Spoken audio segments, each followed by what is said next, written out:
Why do you seem so scared? You're not afraid of the dark, are you? Hi guys, I am so excited for this video. I worked really hard on like the audio and just the intro in general, as well as like the whole video. I worked really hard on it, so I hope you guys enjoy it. We are starting by priming and using foundation. I'm using the Thrive Cosmetics Filtered Effects Blurring Primer, as well as the Huda Beauty Stick Foundation that just came out. For concealer, I'm using the Maybelline Age Rewind Concealer, and everything that I'm using will be down in the description box, including names, like shade names and everything.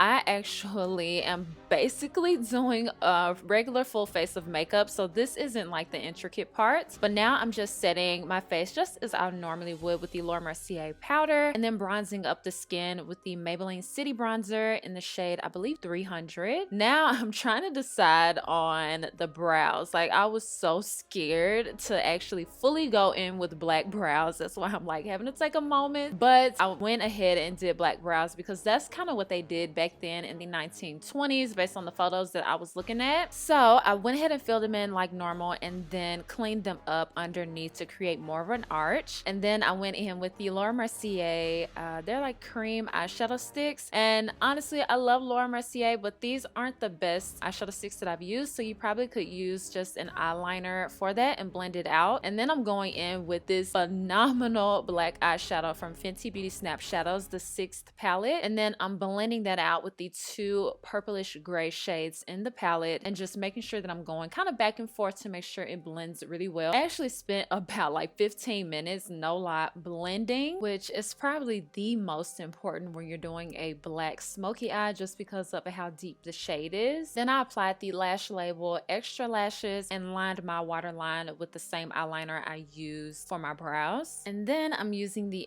Cosmetics mascara, and literally this transforms my bottom lashes. And then I'm using the Go Play blush from MAC in the shade No Shame, and I'm using the shade because I was seeing a lot of like super like baby doll pink blushes in the photos, as well as I'm lining my lips with MAC Nightmoth and filling it in with my favorite red lipstick, which is Holy Grail from Persona Cosmetics. And this is kind of like the end of the look just on the makeup.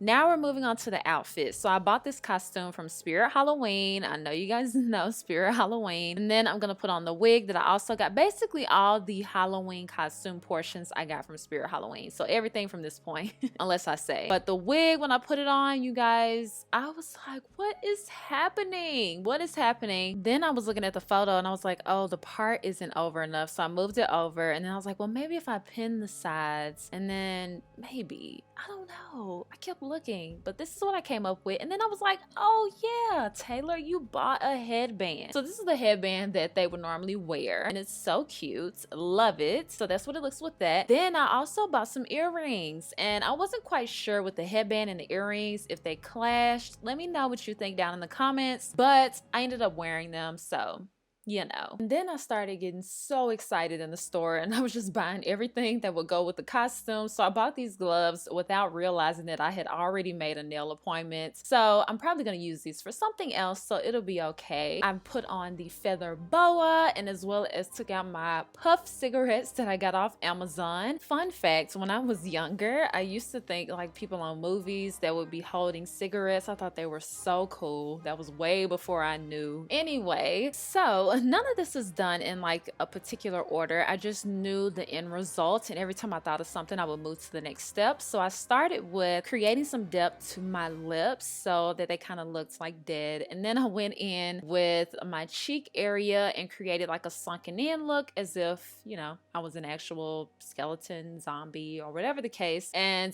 this was pretty difficult on getting them even, but in the middle of that, of getting them even, I decided that I needed to put my first layer of latex on my forehead, because you definitely need a lot of layers of that. And then I created some shadowing underneath my eyes that I didn't have before, as well as around my nose to create that dead look, and then did another layer of latex. And one thing that I feel like I say in every tutorial is that you can do anything that you put your mind to. The latex portion, as far as like creating a wound, is super easy. It's all about just creating those layers, and then you just kind of pull at it and rip it, and then it looks honestly honestly just like you're a professional. So don't feel like you can't do this portion. So throughout me doing those layers of that latex, I also applied a bit of tissue because I wanted a little bit more texture, but that's optional. And then covered that up with foundation in order to make it look more like skin. Then I went in with a kind of like a dark, deep red eyeshadow to create like a scabby look.